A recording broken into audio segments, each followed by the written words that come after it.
Hey everybody! Today, Rahdo runs down VivaJava, the dice game, which is a roll and write where 1 to 4 players are trying to brew the best cup of joe they can. And the way it works is, on your turn, you're going to go through 4 specific phases: scoring, rolling, blending or researching, and then activating. Although you might not do all of these on a given turn. It depends on how the dice roll. So, here we are at the beginning of the game. I am the first player, and the first thing I can do is score, but that would only happen if, on a previous turn, I had brewed up a delicious featured blend or rainbow blend. That means I control the featured blend of coffee in town. Everybody loves it, and because I would own this, I would score points based off it. Now, at the beginning of the game, of course, I haven't brewed anything yet, so we're going to skip that scoring and go directly to the rolling. Players roll 5 dice most of the time, coffee dice, and what did I get? All right, I got 2 reds, 2 yellows, and a brown. Now, I have to make a choice because at this point, I have not unlocked any abilities to re-roll or otherwise manipulate, so my roll phase is over. Now I'm on to blending or researching. I can use these dice to make a delicious blend that will start scoring me points because this game is a race. The first player to get to 21 points wins it. And you do that by making 2 of a kind, 3 of a kind, 4 of a kind, or 5 of a kind of a given color. So I've got 2 of a kind of red, which is the second best color. You can see reds are, 4 pips. Greens are 5. So I could make a pretty good cup of joe, and I could start trying to score points and hope that Jen doesn't beat me. But the thing is, if I brew up a featured blend right now so that I can start scoring points on future turns, the problem is if Jen, all I've got is a pair. It's a pair of reds. That's my best. If Jen gets 3 of a kind, she could kick me right out, and I wouldn't be able to hold on to it. But on the flip side, I'm scoring. But so I think I'm not going to do either of those things right now. I'm not going to make a featured blend, and I can't make a rainbow blend. To make a rainbow blend, all 5 dice have to be a different color. So I'm not going to make a blend. Instead, I'm going to research, which means I'm going to research a single step on brown, 2 on yellow, or 2 on red. Now, what does that mean to research? Well, every time you play, you find out what types of technology, coffee technology you can get. Like this light one has a bunch of presets, but the really cool way to play is to go with this wild one, where you can see this game comes with tons and tons and tons and tons of special powers that you can mix and match every single time you play to get a radically different feeling experience. There's things that like give you deferred abilities that you use these markers for. You could bring an intern into the game potentially.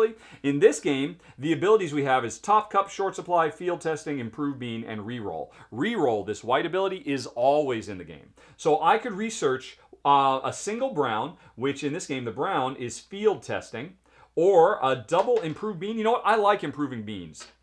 Let's do that. I'm going to research improving beans, which gives me 1, 2 yellows, and just like that, I have unlocked my first tech. Because if you look at this tech tree, I did 2. You can see there's big and small ones. As soon as you hit the first big one, you've gotten the ability. If you get to the second big one, you have doubled the strength of the ability. So I have unlocked the 1x version of improving beans, which means on a future turn, I can increase the value of 1 die by 1 pip. And that's going to help me make stronger coffees or better research. So that was it. This turn, I researched. So all these other dice, I didn't use them. I am done. It is now Jen's turn. She has nothing to score either because she didn't hold anything over from her previous turn. So she's going to roll 5 dice. She does have a little bit of research from determining who was first player. I was first player, so Jen got a little bit of research. Alrighty, Jen's got 2 black, 1 white, 1 red, and 1 red. So Jen's in the same spot as me. She could make a double red if she wants to, or she could do some research. And the interesting thing is, research in black, you'll notice there's the brown, the white, the yellow, the green, and the red. Research in black means researching flavor. Jen's going to do some research as well. Ooh! She could increase the research she's done on the red track and start working up on that. But the interesting thing is the red track is short supply. This is an actual bad one. Once she unlocks this ability, she's rolling 1 or 2 fewer dice every round. But the thing is, So it'd be bad. Why would you want to actually unlock an ability that makes it harder for you? You can't roll fewer dice. Once you completely fill up a research track, you score points. In the case of short supply, you score 7 points. In a game where we're racing to 21, that's a big deal. So if Jen can fill up all these reds really quick, she'll score 7 points. But while she's filling them up, she has to suffer. Because the thing is, once you fill up any of these tracks, once I fill up my yellow track here, I will score, what is it? For yellow, I will score 4 points, but I'll lose my special ability. In the case of this, Jen, once she unlocks the special ability of red, she would want to fill it up and get rid of the special ability of being in short supply. So Jen could improve that, but she's not going to. She's going to research into flavor. 2 black, that means next turn, she is rolling the regular 5 dice plus 2 flavor dice. And these are more powerful because they've got wild cards, potentially. All right, so that was Jen's turn. She did some flavor research. It is now my turn again. I don't have anything to score because I didn't make a brew. Let's go on ahead and roll and see what I can do. All right, and remember, I can now change a die. I'm going to change one of these 1s into a 2, and that means I've got 3 of a kind. I could feature a blend that is 3 of a kind. That's a bit tougher to beat, although I know Jen's going to be rolling 7 dice next turn. Or I could do 3 more research into my improved bean, and that doubles its power. Let's go on ahead and do that. 1, 2, 3. I haven't scored any points yet, but now I've got a 2x field or improved bean power, and that was it for me. And now Jen rolls her big 7. Let's see what she's going to do. Alrighty. What has she got here?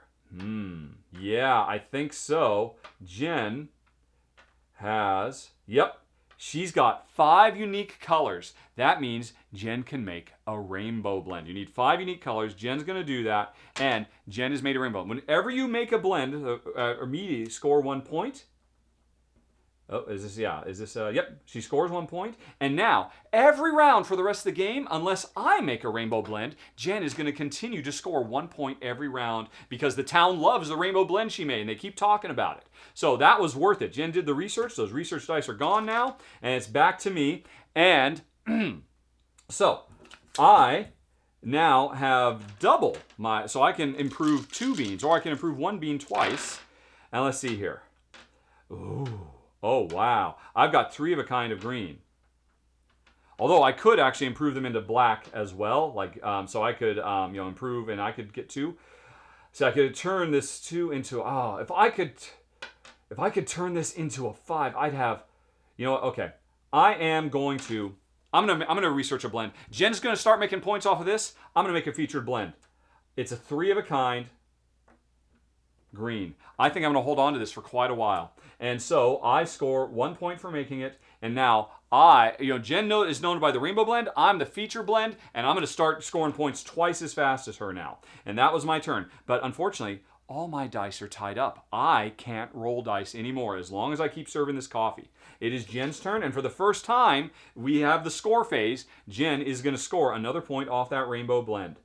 And now she gets to roll 5 dice. And the beautiful thing about the rainbow blend is she can now keep doing research while making points off of this. So what does she want to do? She'll just do a double white research because she had 2 whites. That has unlocked the first level of rerolls. So Jen can now do rerolls in a future turn. And here's where things get tough for me. I get to score. I score 2 points.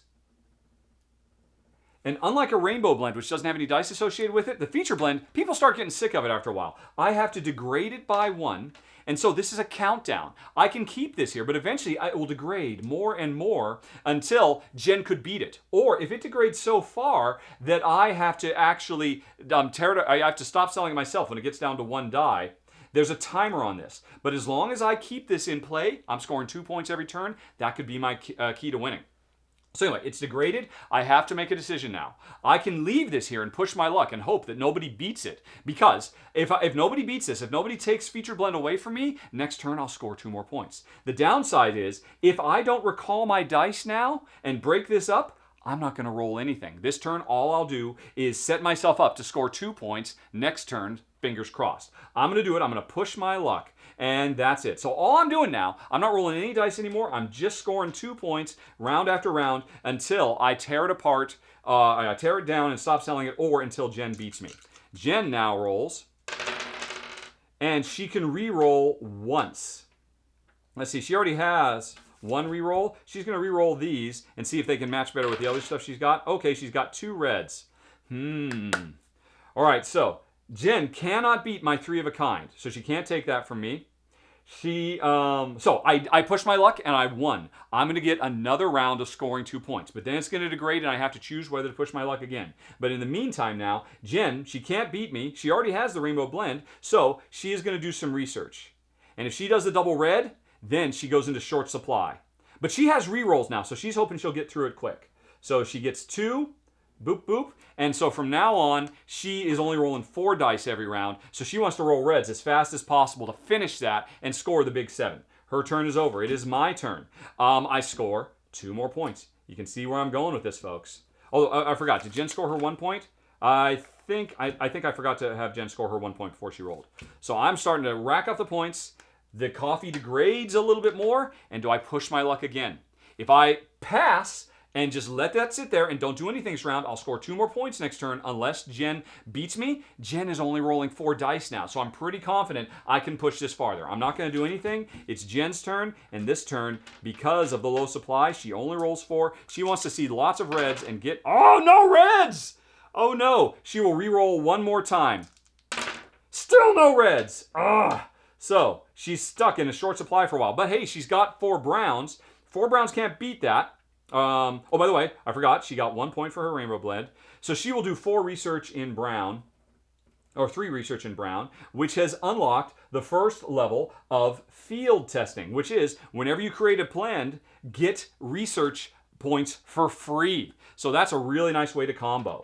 All right, so that was Jen's turn. My turn. I pushed my luck. I scored 2 more points. It's degrading some more. I can get 1 more turn out of it, but now Jen could beat me. She could get 3 of a kind pretty easily. So do I push my luck and hope I don't get kicked out, or do I pull this out now and this turn I'll only roll 2 dice, but hey, it's going to be something. Next turn I'm going to have to pull out and I'll only get to roll 1. What am I going to do? Well, folks, I would have to keep playing, but this rundown of VivaJava the dice game is over. Those are the basics of how it plays. This is a fast, fun little game. Its biggest strength is the fact that every time you play, you can get a different combination of abilities.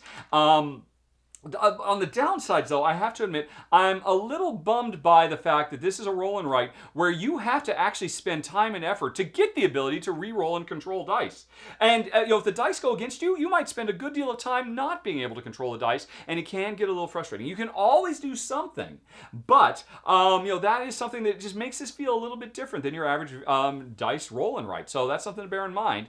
But overall, very clever, fun, fast, charming little game with a fair bit of player interaction. VivaJava the dice game. And that's the rundown, folks. Thanks for watching. Have a very nice day. Talk to you later. So long. Bye-bye.